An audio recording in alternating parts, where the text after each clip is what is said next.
Contractor काम करथिबा ज्योति राय जे कि मोर client Alekh कहवा कथा जे ज्योति राय कहले मे फेयर मालिक मना करचंती लेबर मानक पैसा न दवा पाई जे आज्ञा लेबर मानक पैसा जे रखिला से कौनसी जगह तिष्टि पारिबे नाही। तो सेपरी अपन देखंतु सम हॉस्पिटल किट कॉलेज केते कौन कोठी कौन काम करा जाउचे अनेक अनेक लोक मध्य पैसा विरुद्ध रे आज पर्यंत कंप्लेन करि नांती किंतु ए जो मां माने भौणी माने ए जो दिन मजूरिया श्रेणी लोक माने तो से माने आज जदि चंद्रशेखरपुर थानार द्वारस्थ होती ताले आज वर्तमान 40 टी एतला ऑलरेडी मे फेयर मालिकों ना रे आ ज्योति राय कंट्राक्टर ना रे दिया सॉरी स्पीड पोस्ट जे आज्ञा एटा गोटे साधारण कथा जेते मालिक मानकर एतला दिया जाए बड़ बड़ वित्तशाली मानकर ना रे एतला दिया जाए थाना टिके आपी जानती तेणु यह वर्तमान स्पीड पोस्ट जो स्पीड पोस्ट पर यार इनएक्शन करूँ एतला पंजीकरण करने कहीं ना गरीब लोक माने माँ माने जे पर्यंत न्याय न पाई तो से पर्यंत तो वर्तमान मे फेयर नूतन मे फेयर आगे जाई माँ माने भौणी माने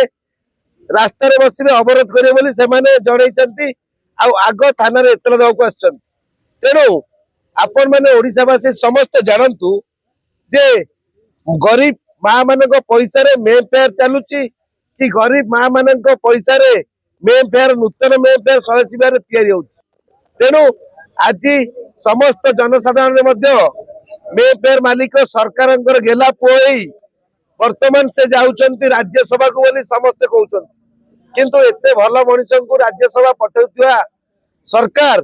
से वर्तमान कहतु जे 100 माँ भौणी मानकर पैसा न देकी राज्यसभा जीवा दरकार ना तांको पैसा पैठ करवा दरकार विचार ओडिशावासी। तेणु समस्त माँ माने भौणी माने लेबर भाई भौणी माने आज थाना द्वारस्थ होकर एतला देइचंती जे तांकर कंट्राक्टर ज्योति राय से कुआडे कहले मे फेयर मालिक मना करचंती आठना दिया जीव नाही 60 लाख टंका लेबर मानकर पैठ करने को बाकी अच्छी किंतु जोर जबरदस्त 14 लाख टंका दबा पाई किए ज्योति राय कंट्राक्टर से राजी होती देखंतु 60 लाख टंका जदि लेबर को पैसा बाकी अच्छी 600 कोटी टंकार मे फेयर चली तेणु 60 लाख टंका पाखे किसी बड़ कथा नुहे तेरे गरीब माँ मानकर भौणी मानकर पैसा फेरई देले तो ऑटोमेटिक समस्ते उपकृत हेबे भल गुड मेसेज ओडिशावासी को जीव जे मे फेयर को गरीब लोक पैसा तैयारी।